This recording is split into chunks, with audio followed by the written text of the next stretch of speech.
நான் சுந்தரவள்ளி. தமிழ்நாட்டில் எங்க பார்த்தாலும் லஞ்சம், ஊழல் ஊழல் ஊழல். ஒரு பக்கம் சட்ட ஒழுங்கு பிரச்சனை, இன்னொரு பக்கம் பாலியல் வல்லுறவு. வாழவே முடியாத ஒரு மாநிலமாக தமிழ்நாட்டை விஜய் மாற்றி இருக்கிறார். இந்த ஒரு வாரத்துக்குள்ள அடிச்சு குமிச்சிருக்கிறானுங்க. முதல்ல சிஎம்டிஏ நகர்ப்புற மேம்பாட்டு கழகம், அதுல 120 கோப்புல கையெழுத்த போட்டு ஊழல், நூற்றுக்கணக்கான கோடி ஊழல். நீர்வளத்துறையில நூற்றுக்கணக்கான கோடி ஊழல். இந்த பக்கம் அரசு வழக்கறிஞர்களை நியமிப்பதில் நூற்றுக்கணக்கான கோடி ஊழல். இதுல இவங்க கட்சியை சார்ந்தவர்களே பொதுவெளியில கடுப்பாக ஆரம்பிச்சிருக்கிறாங்க. கட்சி வழக்கறிஞர் அணியை சேர்ந்த ஒரு பெண் ஹைகோர்ட்ல நீதிமன்றத்துல வழக்கு தொடுத்திருக்கிறாங்க. என்ன நடக்குது தோழர்களே? அண்ணன் தான் தூய சக்தியாச்சே, நாமெல்லாம் தீய சக்தி, அண்ணன் மட்டும் தூய சக்தி. நான் யோகிய நான் யோகிய நான் யோகியன்னு அவங்களுக்கு அவங்களே ஸ்டாம்ப் ஒட்டிக்கிட்டாங்க, அவங்களுக்கு அவங்களே ஸ்டிக்கர் ஒட்டிக்கிட்டு அணிஞ்சாங்க. ஆனா உண்மை நிலவரம் என்னவா இருக்கு? கூட்டணியில சேர்ந்த பலரும், வைகோய்யா உட்பட, ஐயோ பாத்தீங்களா பாத்தீங்களா இப்படி ஒரு ஆட்சியை பார்த்தது இல்லைன்னு வெள்ளந்தியா பேசுறது நமக்கே அதிர்ச்சியா இருக்கு. உண்மையிலேயே நியூஸை ஃபாலோ பண்றவங்கள, நியூஸுக்குள்ளேயே 24 மணி நேரம் இருக்கிற எங்களை மாதிரி ஆளுகளுக்கு தெரியும் இங்க என்ன நடந்துட்டு இருக்குன்னு. 24 மணி நேரம் நியூஸ்குள்ள இருக்கோம். நாங்க 24 மணி நேரம் தேடிக்கிட்டு இருக்கோம். உள்ள புறம் ஊழல் மழிஞ்சு போயிருக்கு. என்ன பேசுறதுனே முடியலங்க.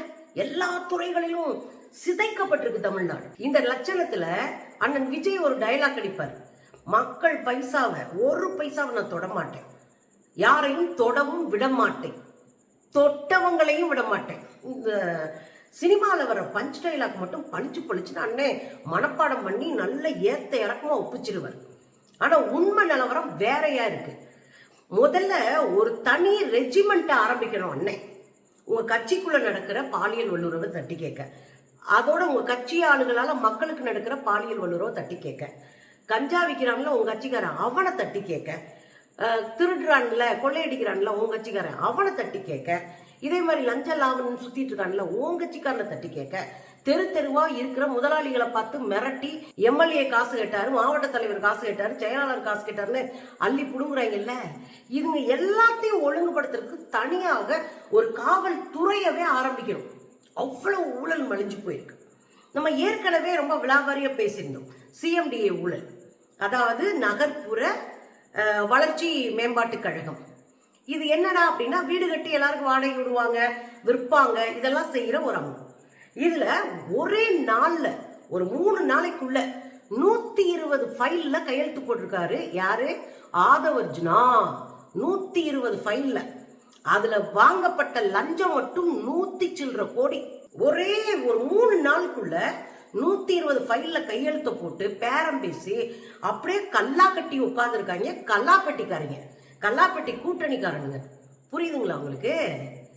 ஏதோ நாங்க யோகியன்னு ஆதவர்ஜுனா சொன்னாரே, அவர் சொன்னா மக்கள் நம்ப போறது கிடையாது. யாரை நம்பினாலும் ஆதவர்ஜுனாவை நம்ப மாட்டாங்க மக்கள். வாயை திறந்தாலே பொய்யும் புரட்டும் உருட்டுமா இருக்குன்னு மக்களுக்கு நல்லா தெரியும். அதனால இவரெல்லாம் நம்ப மாட்டாரு.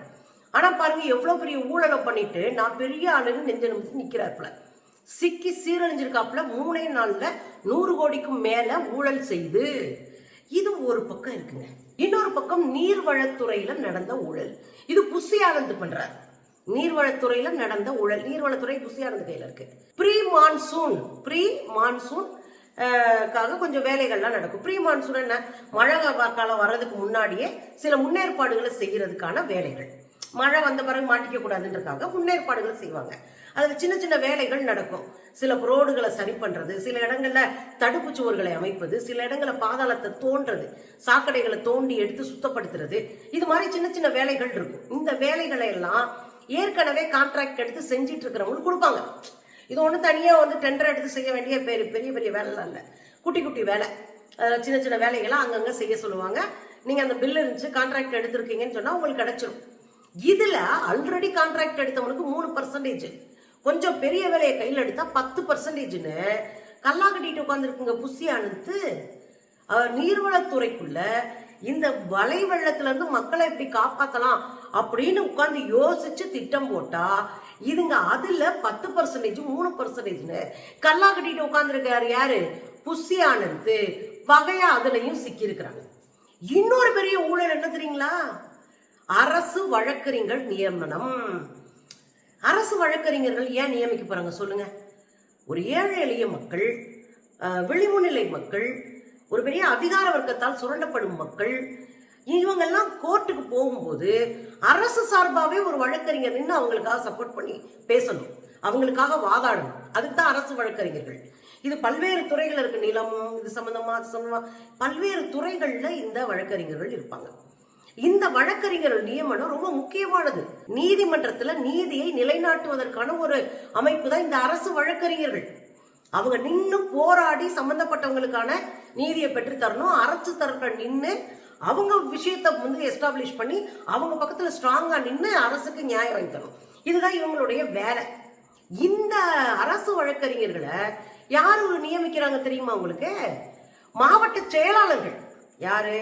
தமிழக வெற்றி கழகத்துல பிளாக் டிக்கெட் வாங்கிக்கிட்டு அண்ணனுக்கு கொடியேத்தி கோஷம் போட்டு அண்ணன் கட் அவுட் வச்சு பாலாபிஷேகம் பண்ணிட்டு பிளாக்ல 3 நாளைக்கு டிக்கெட் விட்டு கல்லா கட்டிச்சுங்கல்ல, அந்த குரூப் மாவட்ட செயலாளராக இருந்துட்டு அவர் செலக்ட் பண்றாரு. அங்க இருக்கிற எம்எல்ஏக்களோட சேர்ந்துக்கிட்டு இந்த செலக்ஷன் வச்சுக்கிறாங்க. இந்த செலக்ஷன் எதன் அடிப்படையில் நடக்குது? யார் எவ்வளவு காசு கொடுக்குறாங்களோ, எவ்வளவு ஏலத்துக்கு எடுக்கிறாங்களோ அதுக்கேற்ற மாதிரி 25 லட்சத்துல இருந்து ஆரம்பிச்சிருக்காங்க. 25 லட்சத்துல இருந்து 1 கோடி வரை. என்னையா நடக்குதுங்க? அரசு வழக்கறிஞர்களுக்கு எதுக்கே கோடிக்கணக்கில் செலவழிக்கிறீங்க? 25 லட்சத்துல இருந்து 1 கோடி ரூபாய் வரைக்கும் வாங்குறாங்க பணம். இப்படி டிஸ்ட்ரிக்ட்ல இருக்கிற அந்த தாவேக்காவினுடைய மாவட்ட செயலாளர், அங்க இருக்கிற எம்எல்ஏக்கள் அவங்களுக்கான ஆளை பிடிச்சி காசு கொடுக்குறவங்க பிடிச்சி மொத்தமா வசூல் பண்ணி பங்கு போட்டிருக்கானுங்க. மாவட்ட செயலாளரும் எம்எல்ஏவும். இந்த பங்கோடைய இன்னொரு பங்கு எங்க போகுது? நம்ம அண்ணாத்த புஷியானத்துக்கு போகுது. நான் நினைக்கிறேன் புஷியானத்துக்கு போகாதுங்க. சட்டத்துறை அமைச்சரா இருக்கிற யாரு நம்ம நிர்மல்குமாருக்கு தானே போயிருக்கணும். ஆனா இங்க என்னன்னா மாவட்ட செயலாளர்கள் எல்லாம் யாரு கீழே இருக்கிறாங்க? மாநில பொதுச் செயலாளர் கீழே தானே இயங்குறாங்க. அண்ணன் விஜய் தலைவர் பொதுச் செயலாளர் இவர் தான். இவர் கீழே தான் புஷியானத்துக்குள்ள தான் இயங்குறாங்க. அதனால ஒரு பங்கு புஷியானத்துக்கும் இன்னொரு பங்கு நிர்மல்குமாருக்கும் போயிட்டு இருக்கான். இதுல பல கோடி ரூபாங்க, 100 சில்லற கோடி ரூபாய் இதுல வசூல் பண்ணிருக்காங்க ஒரு 4-5 நாள்ல. இது எப்படி அம்பலமாச்சுன்னு கேக்குறீங்களா? நம்ம போய் எங்க துப்பறிஞ்சு கண்டுபிடிச்சோம்? அவங்க கட்சிக்காரங்களே வழக்க தொடுத்துட்டாங்க. அவங்க கட்சிக்காரங்களே வழக்க தொடுத்து அம்பலப்படுத்தி விட்டுட்டாங்க.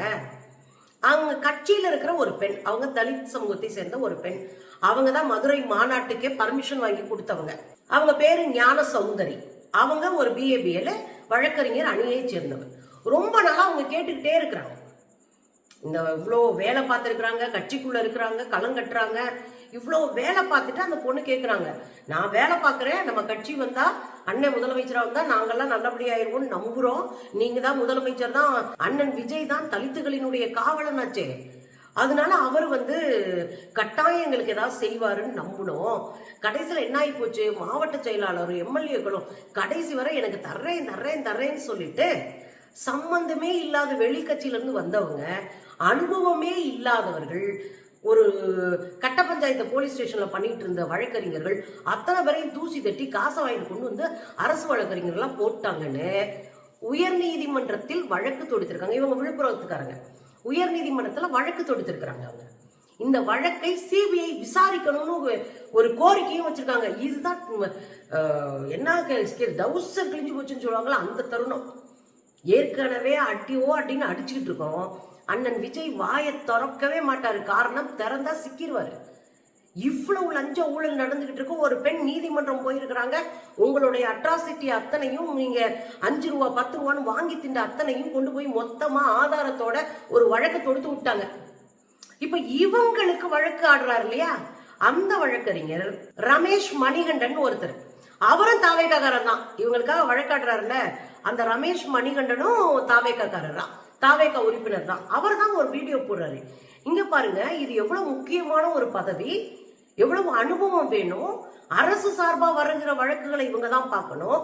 எளிய மக்கள் சார்பா வர வழக்குகளை இவங்க தான் ஆஜராகணும். நீங்க என்னங்க இப்படி அறமுறை அறவேக்காடா சட்டமே தெரியாத ஆளுகளை அப்புறம் உள்ள போட்டு வச்சிருக்கீங்க அப்படின்னு அவர் ஒரு கேள்வி கேட்டுட்டு, நான் இந்த கட்சிக்காரன்றத பதிவும் செய்யறாரு. பதிவு செஞ்சுட்டு சொல்றாரு, இது நீதிமன்ற நடவடிக்கைகளை கேலி கூத்தாக்குவது ஆகும் அப்படின்னு சொல்லியிருக்காரு. இது நீதிமன்ற நடவடிக்கைகளை கேலி கூத்தாக்கிட்டு இருக்கீங்க. எப்படி கட்டையால தம்பி அடிச்சு கொண்டு ஊரை விட்டு ஓட வச்சாரோ, கட்டையால தம்பியை அடிச்சு கொல்ல பார்த்து அவங்க நாட்டை விட்டே ஓடி போயிட்டாங்க. அவங்கள ஓட விட்ட மரிய வில்சன் இப்ப நிதியமைச்சர். 18 குழந்தைங்களை ரேப் பண்ண ஒருத்தங்களை காப்பாத்துறதுக்கும் அவங்களுக்காக போராட்டவங்களை கொலை செய்ய பார்த்த செங்கோட்டையன் அமைச்சர். இதே மாதிரி சாராய கடை நடத்தி அங்க அட்ராசிட்டி பண்ணி பாண்டிச்சேரியில இருந்து ஓடி வந்த புஷி அனிதா அமைச்சர். 258 கோடி போதைப் பொருள் கடத்தல சிக்கின குடும்பத்தினுடைய தலைவர் ஆதவர்ஜுனா அவர் இந்த பக்கம் சிக்கியிருக்காரு. நில மோசடி வழக்குல சொந்த ஊர்க்காரங்களாலே குற்றம் சாட்டப்பட்ட யாரு நிர்மல் குமார் நிமிகுமார் அது இந்த பக்கம். யாருங்க இவங்கெல்லாம்? அமைச்சரா இருக்க எந்த தகுதியும் இல்லாத ஒரு கூட்டம் இன்னைக்கு தமிழ்நாட்டை ஆண்டுட்டு இருக்கிறாங்க.